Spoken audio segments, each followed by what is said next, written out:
Saudamos a todos que nos ouvem neste momento, acompanhando nossos estudos para a Escola Bíblica Dominical no quarto trimestre do ano de 2022.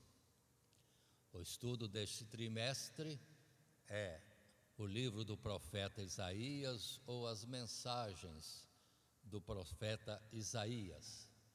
E o objetivo é atingir as classes de jovens e adultos da Escola Bíblica Dominical.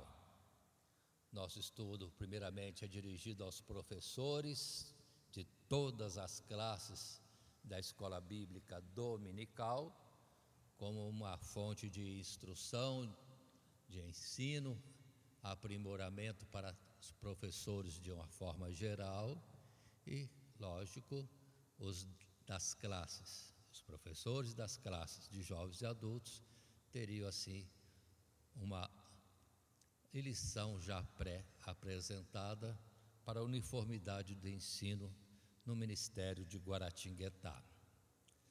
Nós estamos sempre tendo estes estudos, como nossos cultos também, e sempre podem ser assistidos, os vídeos podem ser explorados dentro dos nossos canais de comunicação.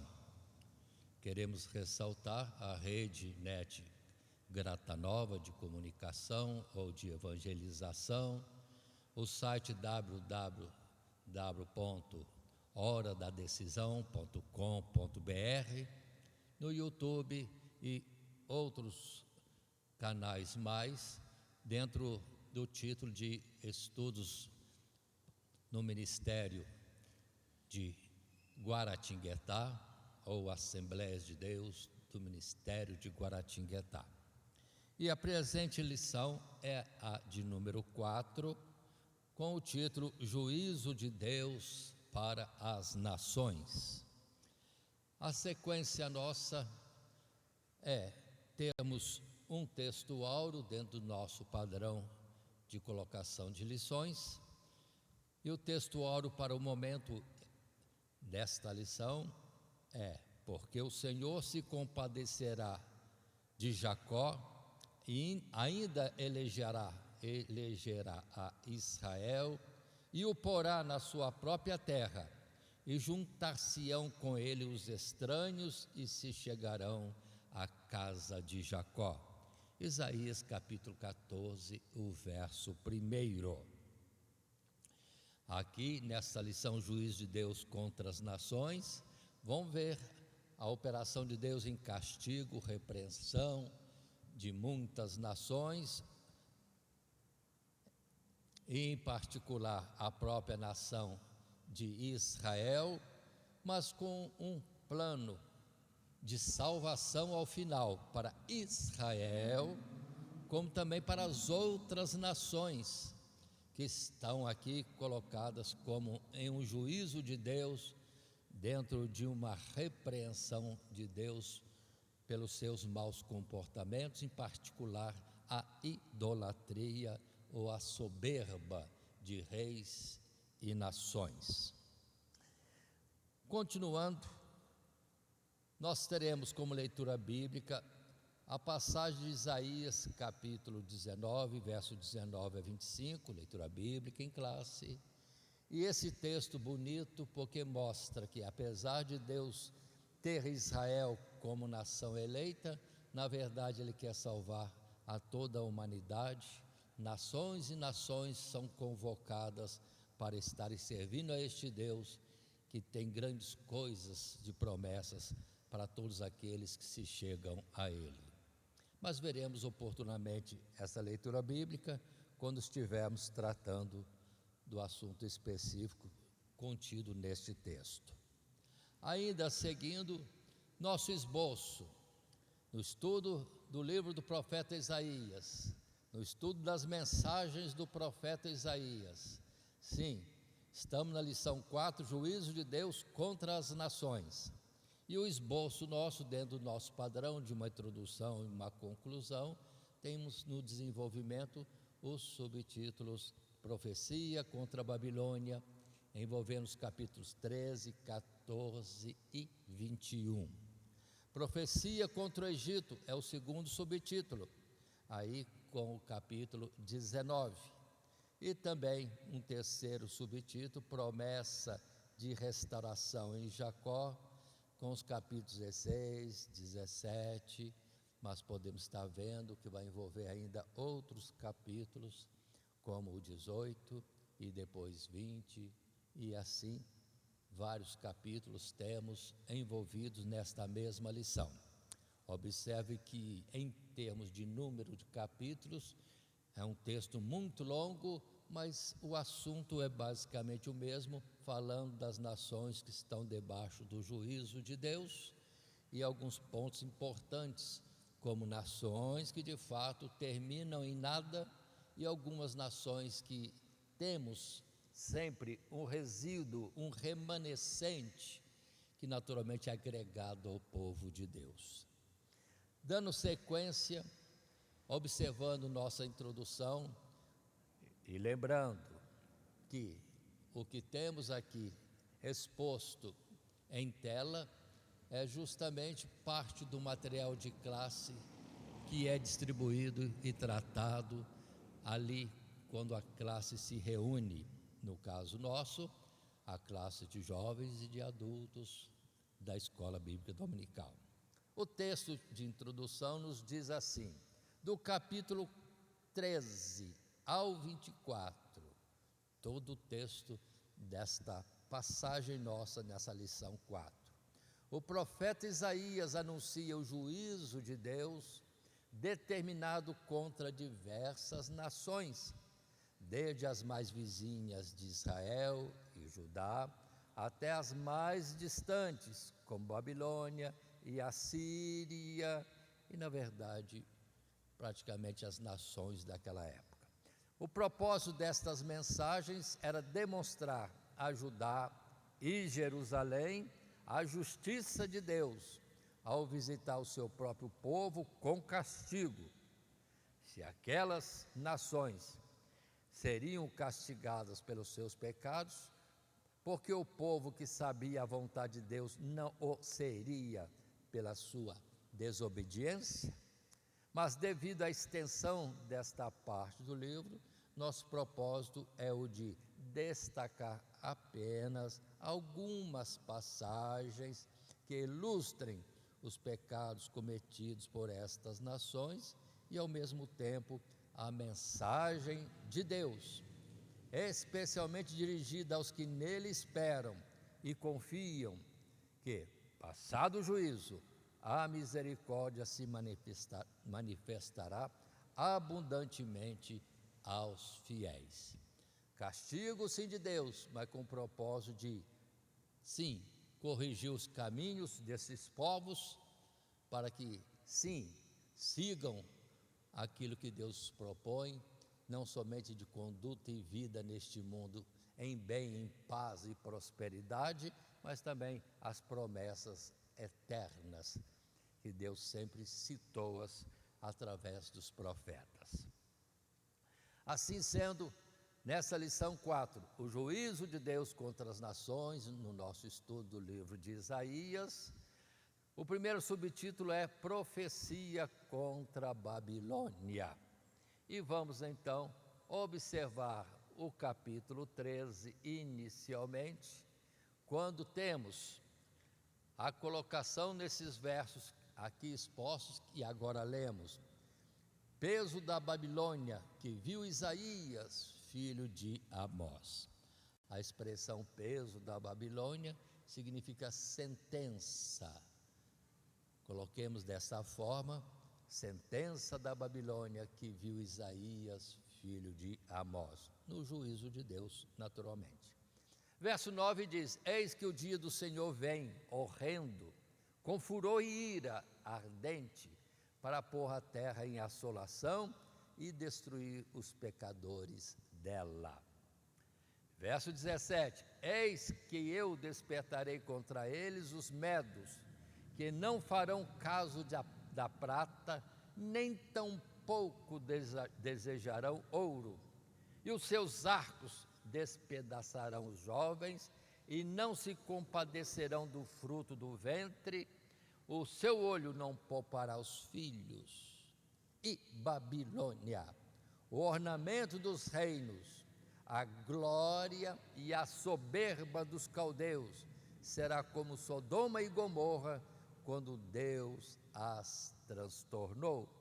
Nunca mais será habitada, nem reedificada, de geração em geração, nem o árabe armará ali a sua tenda, nem tampouco os pastores ali farão deitar os seus rebanhos. Esta é a parte bíblica inicial, quando Deus fala pelo profeta de um juízo, uma condenação da nação de Babilônia, o Império Caldeu, que veio a perder o seu poder, veio a ser dominado e depois destruído, e desta Babilônia, do Império Caldeu, sobrou somente ruínas, até hoje, 2022. Consideremos também que aqui o pecado foi colocado para nós, principalmente a soberba dos caldeus, se gloriando neles mesmos e também nos seus ídolos. Pronto, veio a estar entrando em juízo diante de Deus e sendo condenada a Babilônia.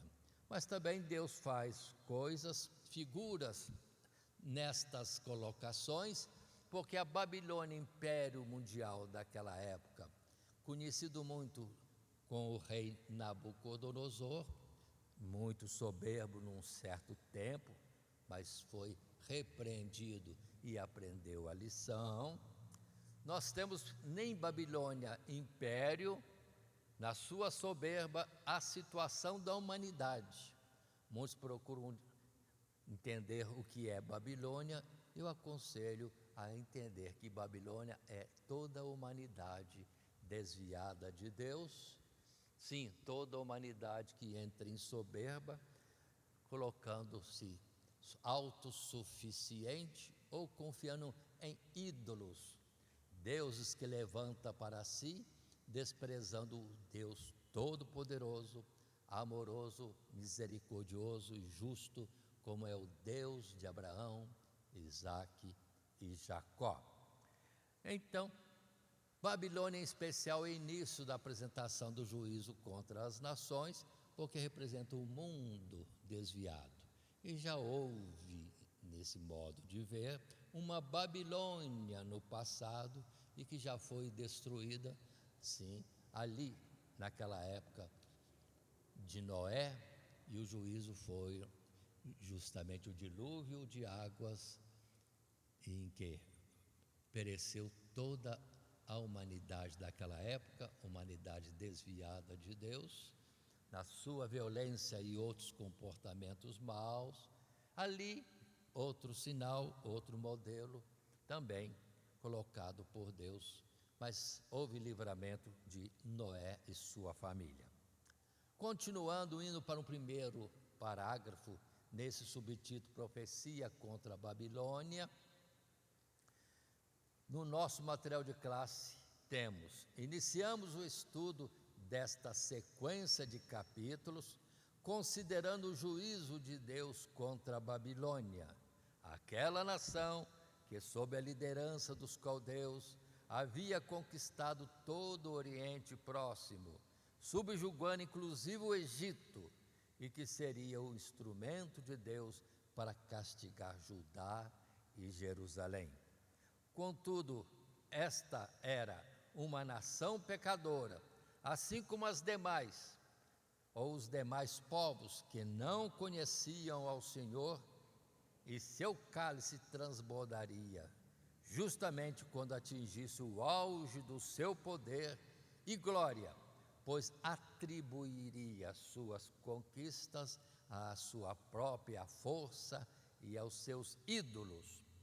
O juízo contra este povo seria executado por uma nação vinda de longe, a qual seria levantada e receberia o poder a seu tempo, os medos, e que não apenas tomaria facilmente Babilônia, assolando sua população, mas a reduziria a ruínas que nunca mais seria reedificada. Aí está esta colocação, lembrando que falamos do juízo contra a Babilônia, sim, no tempo, não mais de Isaías, Isaías está falando muito tempo antes, mas no tempo já ali que ocorreu o cativeiro, tempo de Daniel, Ezequiel, que foram os profetas para aquele povo de Israel nesse período. Observem que Deus falou em todo o tempo, em particular por Jeremias, que Deus é que levantou aquela nação para julgar outras nações, não somente Israel, mas também os povos todos, até o Egito no sul, foram repreendidos por esta vara de Deus, ou seja, a nação dos caldeus, o império caldeu. Mas consideremos tudo isso, e na sequência dos tempos, resta hoje somente ruínas, o que Deus falou antes. Há nações que permaneceram, que Deus falou, permaneceriam, existiriam em continuidade, mas outras Deus falou que deixariam de existir totalmente, como foram os assírios, como foi também a Caldeia e outras nações que nunca mais apareceram, nem se tem delas notícia alguma. Mas quero já lembrar, é juízo de Deus. Se fala até mesmo dos caldeus totalmente destruídos, eu tenho certeza que no dia do juízo nós vamos ver lá um resíduo, um remanescente de caldeus que se converteram a Deus e lhe foram fiéis no tempo da sua existência. A nação se perdeu, mas aqueles que passaram a servir a Deus, abandonando a idolatria, os maus caminhos, sim, tem a salvação, porque está escrito que serão salvos pessoas de todos os povos, todas as tribos, todas as nações, todos os povos. Então, teremos uma representação de cada povo nos lugares celestiais. Ainda, observando Daniel capítulo 5, verso 30 e 31, o império caldeu termina no tempo do rei Belsazar. E esses versos dizem para nós: naquela mesma noite foi morto Belsazar, rei dos caldeus, e Dario, o Medo, ocupou o reino na idade de 62 anos. No tempo ainda de Daniel, como cativo em Babilônia, ele mesmo profetizou o fim daquele império, e foi na mesma noite em que ele disse que Deus já tinha julgado, pesado, medido e determinado qual era a sentença daquele rei e daquele império. Naquela mesma noite, os medos assumem o poder. Então observe que Isaías fala 100, 150 anos atrás e acontece exatamente o que foi falado. Mas continuemos ainda, lembrando que em juízo de Deus para Babilônia, temos o texto do capítulo 14, os versos aqui apresentados inicialmente de 1 a 5, e que dizem para nós: porque o Senhor, Deus, se compadecerá de Jacó, e ainda elegerá a Israel, e o porá na sua própria terra, e ajuntar-se-ão com ele os estranhos, e se chegarão à casa de Jacó. E os povos os receberão e os levarão aos seus lugares, e a casa de Israel possuirá esses povos por servos e servas na terra do Senhor, e cativarão aqueles que os cativaram, e dominarão os seus opressores. E acontecerá que no dia em que o Senhor Deus vier a dar-te descanso do teu trabalho e do teu tremor e da dura servidão com que te fizeram servir, então proferirás este dito contra o rei da Babilônia e dirás: como cessou o opressor? A cidade dourada acabou, já quebrantou o Senhor o bastão dos ímpios e o cetro dos dominadores. Aí está, expressões de continuidade, falando da condenação daquele império, Babilônia, Caldeia, e em particular a exaltação do povo de Israel, o povo levantado por Deus, e muitos se chegando a ele, aqui colocados como cativos ou agregados, porque também estava escrito na lei que todo aquele que se chegasse ao Deus de Israel tinha que ser considerado como o natural da terra. Por isso que eu digo, há sempre resíduos das nações que tiveram até mesmo a sua destruição total. Há resíduo, há um remanescente que serve a Deus, e o veremos nos lugares depois dos céus, onde é a promessa de Deus nós irmos descansar. Observe nesse ponto que acabo de falar, que fala que voltariam para a sua própria terra. Isso aconteceu após o cativeiro, voltaram e reedificaram a terra de Judá. Mas o objetivo final não é neste mundo. Está escrito, não é aqui o lugar do vosso descanso. Existe uma terra, um Israel espiritual, sim, para onde os salvos irão e ali habitarão com Deus, e por ele serão consolados, e Deus os tratará como filhos, e eles terão todos o mesmo e único Deus, o Deus verdadeiro, Criador dos céus e da terra. Continuando, entrando agora no parágrafo 2º, que usando esse capítulo 14 no seu início, está escrito nesse capítulo seguinte, após o 13, agora o 14, a menção ao juízo de Babilônia é recebida como motivo de alívio para o povo de Deus, como um sinal em que o cativeiro anunciado não duraria para sempre e que a soberba dos caldeus personificada, particularmente em seus reis, seria visitada e castigada terrivelmente. Consideremos que disso queixava-se o profeta Abacuque, e Daniel foi testemunha de como o maior líder dessa nação, Nabucodonosor, foi visitado em sua soberba e aprendeu que o poder pertence ao Deus dos céus. A lamentação que se segue, porém, também pode ser entendida como uma alegoria ou uma alusão figurada a Satanás, que, de modo semelhante, e antes de qualquer rei deste mundo, se ensoberbeceu contra Deus e das alturas da glória em que havia sido criado, foi abatido às profundezas da sepultura e das trevas. Assim, aí está a colocação mais uma vez de que o juízo de Deus para Babilônia e outras nações é, sim, a justiça de Deus repreendendo os povos. Cita-se aqui,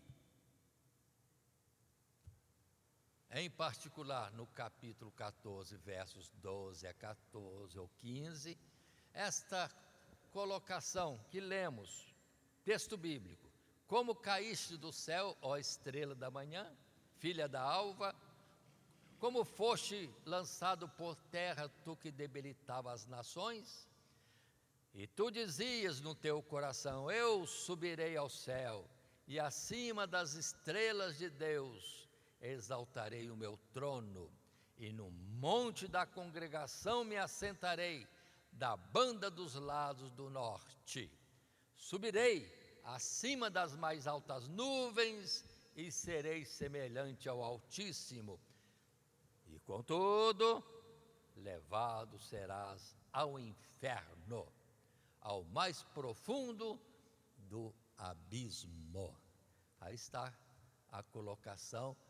Num juízo de Babilônia cita-se isto, e nós sabemos que aquele que se considerou ser igual ao Altíssimo, só mesmo rindo desta loucura, dessa presunção e soberba, a criatura achasse igual ao Criador. É o barro, é o vaso de barro achasse igual ao oleiro. Não tem noção do que está falando, porque primeiramente Satanás, na sua soberba, disse ser igual ao Altíssimo, porque não viu situação que pudesse ocupar acima de Deus. Mas na verdade, Deus é inatingível, habita na luz inacessível, então ele não tem noção do que falava, porque Deus é muito mais além daquilo que se possa ver ou pensar. Deus é mais. Ele na verdade enxergou algo primeiro e não viu algo mais excelente, e com isso recebe a sua condenação de ser lançado nas prisões, Satanás preso por 1000 anos, período em que desde quando se levantou contra Deus, entrou em trevas, não compreende as coisas da luz, e até hoje está assim, até que esses 1000 anos terminem, quando Jesus vier no arrebatamento da igreja. Continuando, nós temos a expressão do capítulo 4 de Daniel, verso 29 até o verso 35, e o assunto trata justamente quando, capítulo 4 de Daniel, Nabucodonosor tem um sonho, em que ele é comparado a uma árvore grandíssima, uma árvore que dá alimento e sombra, proteção, refrigério para todos os seres viventes na terra. Olha como Deus o levantou, e ele vendo-se a sua glória e o seu poder, aí estava saindo de si mesmo, achando-se muito grande, mas era o aviso, e Daniel avisou, a respeito do rei esse sonho, porque serás tirado do trono e comerás capim que nem os animais, até que compreendas que quem domina sobre tudo é o Rei dos céus, é o Deus Todo-Poderoso e Criador, e que Ele é que constitui as pessoas, os grandes, sim, Ele constitui e pode abatê-los, e ao abatido Ele pode elevar à posição mais alta. E Nabucodonosor, levantado por Deus, se gloriando em si mesmo, esquecendo que ele era instrumento, servo de Deus, achou que tudo aquilo é o poder dele. Depois a própria nação entra nesse mesmo erro e vem então o juízo contra essa nação de uma destruição total. Mas Nabucodonosor teve misericórdia da parte de Deus, vai ser abatido, mas depois é restaurado a sua excelência de majestade, e todos os seus súditos se submetem a ele, e a sua glória ainda aumenta, quando ele pôde dizer nesse texto que é Deus, sim, aquele que habita nas alturas, o Criador de todas as coisas, é que tem todo o domínio, e ele constitui a quem quer nas diversas posições. E observem que nesse texto também deixamos colocado Judas, o verso 6, que diz para nós desta forma: e aos anjos que não guardaram o seu principado, mas deixaram a sua própria habitação, reservou na escuridão e em prisões eternas, até o juízo daquele grande dia. Satanás preso e em trevas. O preso significa retido, sim, e em trevas, até o dia do juízo final, no arrebatamento da igreja. Observe que sendo cada um de nós servos de Deus, luz, Satanás não pode conosco, porque onde chega a luz, as trevas se afastam. Não tem consistência, não tem como impedir a luz. Mas se nós apagarmos a lâmpada que em nós há, aí estamos à mercê daquele que é chamado, sim, príncipe das trevas. Ou seja, ele não conhece a luz, não compreende a Deus, que é a luz total e que dá vida a todos os seres viventes. Continuando, podemos entrar no subtítulo, ainda, primeiro, profecia contra a Babilônia, e destacando esse parágrafo terceiro que diz: consideremos ainda que, no capítulo 21, volte-se a mencionar os medos e Elão, o antigo nome da nação dos medos e persas, como aqueles que trarão a ruína de Babilônia. Como, porém, se tratava de um evento ainda distante, e o próprio povo poderia não crer, o profeta revela que o Senhor lhe havia mandado colocar uma sentinela para que anunciasse a queda de Babilônia quando avistasse os medos se aproximando. Numa alusão figurada ao fato de que Isaías via estas coisas pelo espírito de profecia, e embora distantes, certamente se cumpririam. É quando temos que atentar, que estamos falando no estudo de Isaías, e ele fala muito à frente, muito à frente. E no seu tempo levantava-se a nação e o império da Assíria, que depois caiu rapidamente. Mas viria o caldeu, viria o cativeiro do povo israelita, e viria a mudança de império no mundo, e viria outros fatos mais, e a destruição total, o ser tão somente ruínas, a região da gloriosa Babilônia de Nabucodonosor. Assim, continuando e vendo textos bíblicos, Isaías capítulo 21, o verso 1 e 2 diz: peso do deserto do mar, como os tufões de vento do sul, que tudo assolam, ele virá do deserto, da terra horrível, visão dura que se me manifesta, o pérfido trata perfidamente, e o destruidor ainda destruindo. Sobe, ó Elão, sitia, ó Medo, que já fiz cessar todo o seu gemido. Aí falando da destruição pelos medos, observe repetidamente em vários capítulos, ali mesmo de Isaías, o que depois é confirmado por Daniel, nas revelações que ele tem, sim, que Deus faz que ele venha a conhecer. E versos 6 a 8, a ideia de que fica de vigilância, porque certamente isso vai cumprir. Os medos virão e assolarão ou dominarão os caldeus. Assim leio o verso 6 a 8, porque assim me disse o Senhor: vai, põe uma sentinela, e ela que diga o que vir. E quando vir um bando com cavaleiros a par, um bando de jumentos e um bando de camelos, ela, a sentinela, que escute atentamente, com grande cuidado, e clamou como um leão: Senhor, sobre a torre de vigia estou em pé, continuamente, de dia e de guarda me ponho noites inteiras. Ou seja, o próprio Espírito de Deus falando que está em vigilância, para que aquilo que foi profetizado se cumpra no devido tempo, e que não seria nos tempos de Isaías, mas sim lá mais à frente, quase que no término do cativeiro do povo israelita.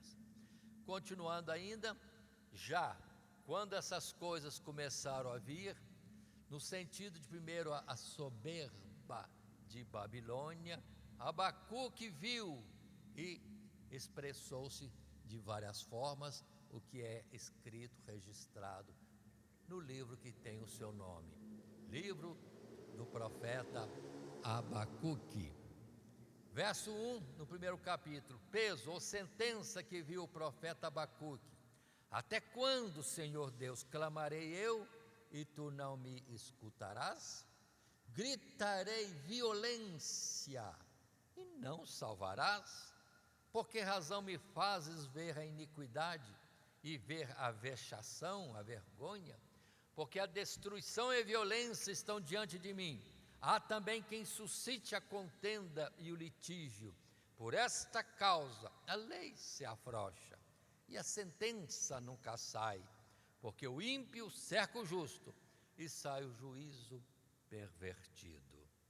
Ainda em Abacuque, no capítulo 1, verso 6 até o verso 11, observem, visão de Abacuque: porque eis que suscita os caldeus. Aqui é a resposta de Deus para o profeta: nação amarga e apressada, que marcha sobre a largura da terra para possuir moradas não suas.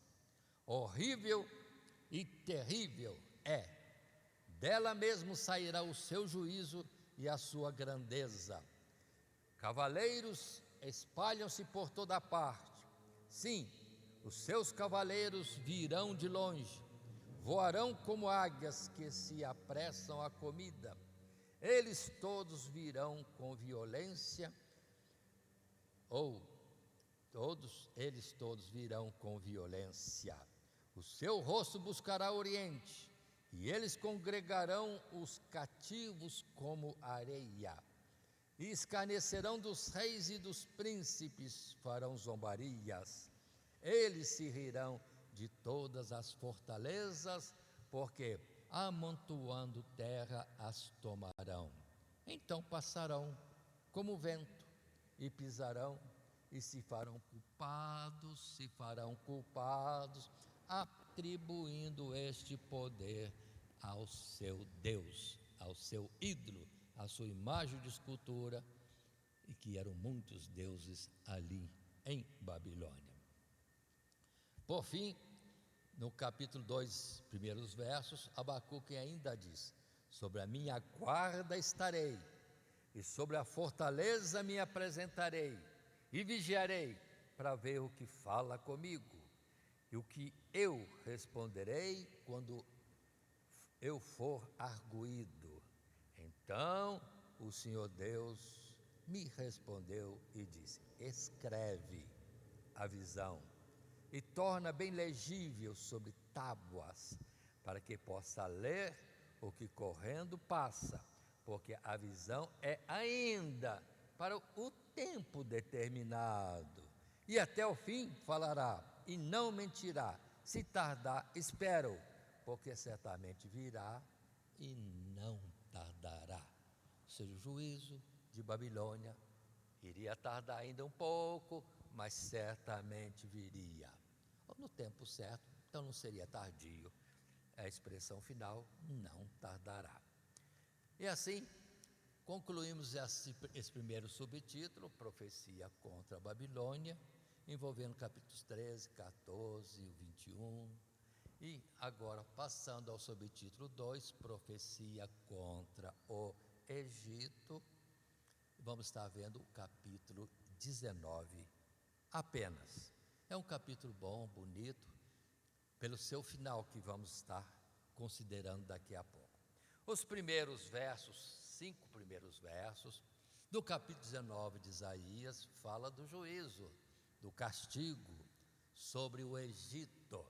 E assim está escrito: peso do Egito, sentença contra o Egito. Eis que o Senhor Deus vem cavalgando em uma nuvem ligeira, e virá ao Egito, e os ídolos do Egito serão movidos perante a sua face, e o coração dos egípcios derreterá no meio deles. Porque farei com que os egípcios se levantem contra os egípcios, e cada um pelejará contra o seu irmão, e cada um contra o seu próximo, cidade contra cidade, reino contra reino. E o espírito dos egípcios se esvaecerá dentro deles. Eu destruirei o seu conselho, E eles consultarão seus ídolos e encantadores e adivinhos e mágicos. E entregarei os egípcios nas mãos de um senhor duro, e um rei rigoroso os dominará, diz o Senhor dos exércitos. E faltarão as águas do mar, e o rio se esgotará e secará. Então está Deus falando do Egito que voltou aos ídolos. Observe que no tempo de Moisés, Deus visitou o seu povo Israel no Egito e trouxe já um juízo, que foi uma declaração, uma demonstração que os ídolos do Egito não são nada, que o verdadeiro Deus, sim, o Todo-Poderoso, o Senhor de toda a terra, não era Faraó, e sim o Deus de Abraão, Isaque e Jacó, e Deus também, na verdade, que sustentava em vida os egípcios e seu Faraó. Mas, ainda que Deus assolou o Egito naquela época de Moisés, indo diretamente contra tudo o que os egípcios tinham como divindade, voltaram depois de novo à sua idolatria. A lição parece que não guardaram. E agora um novo juízo que veio através da Caldeia. Mas o terminar com essa expressão, o rio se esgotará e secará, mostrando a fraqueza, a pobreza sobre a nação dos egípcios, antes tão próspera, tão rica e tão poderosa. Continuando, entrando no primeiro parágrafo do nosso material de classe, nesse subtítulo Profecia contra o Egito, lemos o que assim se escreveu. O Egito serviu por muito tempo de falso refúgio para os judeus contra a ameaça do Império Babilônico.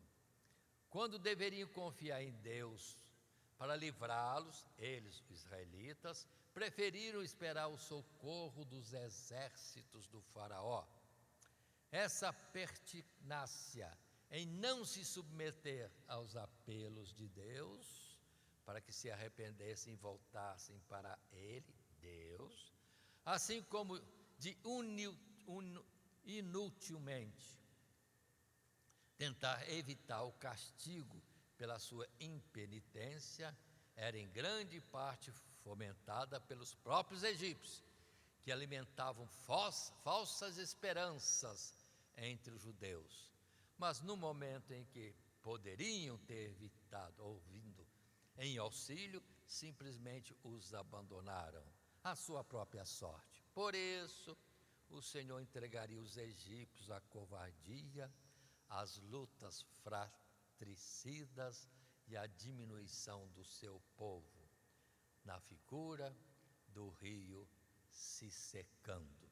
Então observe que no juízo do Egito tem pontos diversos. Um dos pontos é idolatria. Segundo, se gloriar de protetor e livrador das nações, em particular da nação de Israel. Mas no momento certo, os abandonava à sua própria sorte. Era uma exaltação daquela nação. E por outro lado, se colocaram como protetores para Israel, o que Deus censura. Agora Israel não é a carne e os cavalos do Egito que são a segurança de alguém. Não, mas sim o Senhor Deus dos exércitos. Fala aquele salmo: elevo os meus olhos para os montes, de onde me virá o socorro. Israel sempre via o Egito, o Egito, o Egito vai nos socorrer. E davam sempre presentes, fortunas em tributos para o Egito, para que eles o defendessem, esquecendo Deus, o Deus de Abraão, Isaque e Jacó, que os livrou sempre, que até os livrou quando eles não eram nada em força e nem em povo, cativos, escravos ali na terra do Egito. Deus batalhou por eles e operou prodígio e maravilha em todo o tempo na jornada do deserto, até colocá-los na terra de Canaã, terra que manava leite e mel. Mas agora Deus vai estar repreendendo Israel por confiar num braço de carne, Faraó, o Egito, e também destruindo, mostrando a fragilidade do próprio Egito, para que Israel se envergonhasse por apoiar e esperar naqueles que não eram nada mais do que carne como eles mesmos e que não tinham o Deus verdadeiro. Assim, observemos essa censura. Também aqui em Isaías, observe um capítulo bem longe, lá no capítulo 30, quando nós temos a citação que é esta: ai dos filhos rebeldes, diz o Senhor Deus, que tomaram conselho, mas não de mim, e que cobriram com uma cobertura, mas não do meu espírito, para acrescentarem pecado a pecado, que descem ao Egito sem perguntarem à minha boca, para se fortificarem com a força de Faraó e para confiarem na sombra do Egito, porque a força de Faraó se vos tornará em vergonha, e a confiança na sombra do Egito em confusão, porque os seus príncipes estão em Zoan e os seus embaixadores chegaram a Anis. Eles se envergonharão de um povo que de nada lhes servirá, nem de ajuda, nem de proveito, antes de vergonha e opróbrio. E o verso 7, porque o Egito os ajudará em vão, e para nenhum fim, pelo que clamei acerca disto, no estarem quietos, estará a sua força. Ou seja, estão em Israel, estão em Jerusalém, tem o templo, local onde que pode clamar a Deus, e se chegar com sacrifícios e ofertas, fica quieto aí. Deus é o socorro de todos aqueles que nele confiam.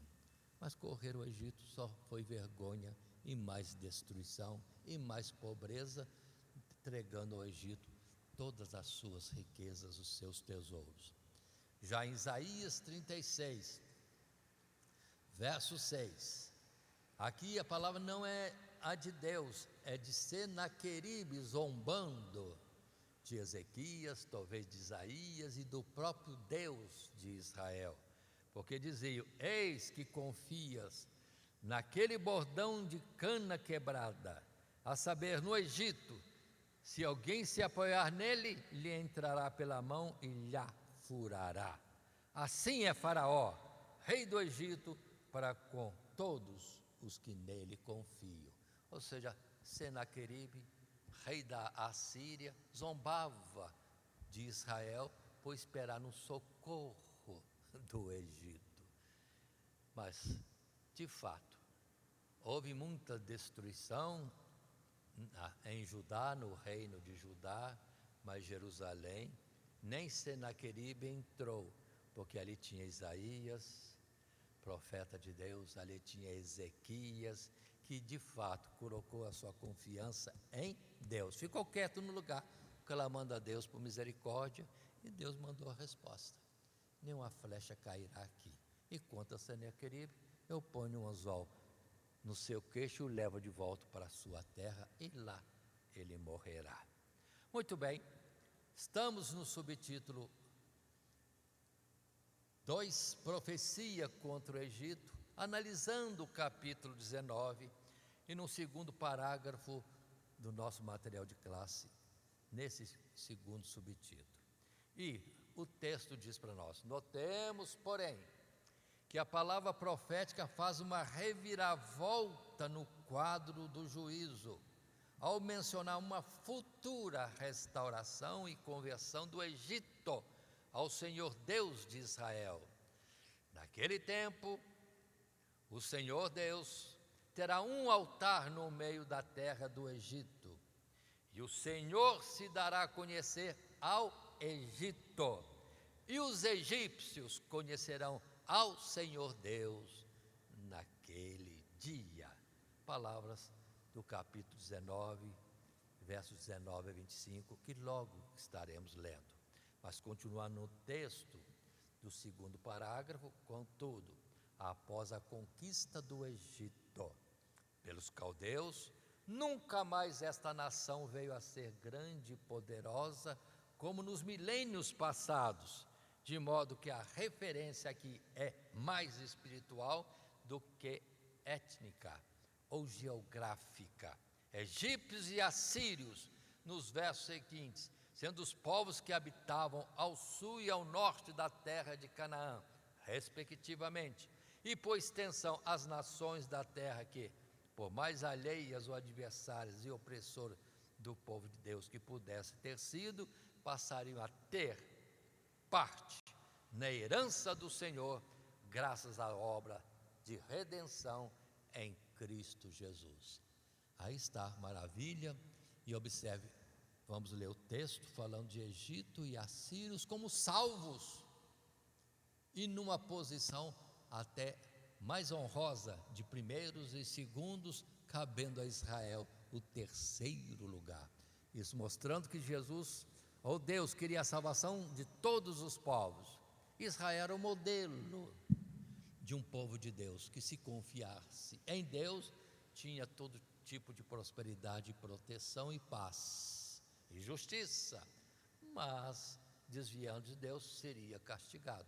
E os povos, também todos os povos são de Deus, andando errados são castigados, mas aprendendo pelo castigo a voltar-se por aquele que os fere, o pai que castiga o filho para que se desvie de um caminho errado. E sempre lembremos, cristãos neste mundo, a idolatria Deus aborrece, e é o segundo mandamento dos 10 colocados em Êxodo capítulo 20: não farás para ti imagem de escultura, nem figura alguma do que há no céu, na terra ou nas águas debaixo da terra, não te inclinarás a elas, nem as servirás. E vem outras expressões do segundo mandamento, mas a proibição, não fazer, não se inclinar, não servir. E quando os cristãos estão presos aos ídolos, aí vamos entender que se essa palavra de juízo que não faltou da parte de Deus para os que permanecem esquecendo-se de Deus e vão aquilo que não pode nada, tem boca, mas não fala, tem ouvido, mas não ouve, tem olhos, mas não vê, tem mãos, mas não age, não protege, não abriga, não afaga. Aí está. Cristãos hoje, estejam atentos, a palavra, essa lição é para nós hoje, dirigida a um povo de Deus hoje, que dizemos ser cristãos, mas se estivermos na idolatria, o castigo vem logo, daqui a pouco, porque Deus não deixa de censurar, repreender e por fim até abandonar de vez, como exemplo na Caldeia. Assim, continuando, lendo o final desse capítulo 19, no verso 19 a 25, olha que coisa linda. Naquele tempo o Senhor Deus terá um altar no meio da terra do Egito, e um monumento se erigirá ao Senhor Deus na sua fronteira, e servirá de sinal e de testemunho ao Senhor dos exércitos na terra do Egito, porque ao Senhor Deus clamarão por causa dos opressores, e Ele lhes enviará um redentor e protetor que os livrará. E o Senhor Deus se dará a conhecer ao Egito, e os egípcios conhecerão ao Senhor Deus naquele dia. Sim, eles o adorarão com sacrifícios e ofertas, e farão votos ao Senhor Deus, e os cumprirão. E ferirá o Senhor aos egípcios, e os curará, e converter-se-ão ao Senhor Deus, e Ele mover-se-á às suas orações e os curará. Verso 23, naquele dia haverá estrada do Egito até a Síria, e os assírios virão ao Egito, e os egípcios irão à Síria, e os egípcios adorarão com os assírios ao Senhor Deus. 24, naquele dia Israel será o terceiro com os egípcios e os assírios, uma bênção no meio da terra, porque o Senhor dos exércitos, ou dos exércitos, os abençoará, dizendo: bendito seja o Egito, meu povo, e a Síria, obra de minhas mãos, e Israel, minha herança. Ou seja, Deus mostrando que veio para salvar. E os povos mais inimigos, povos que feriram Israel gravemente, na história do povo de Deus na face da terra, sim, haveria salvação.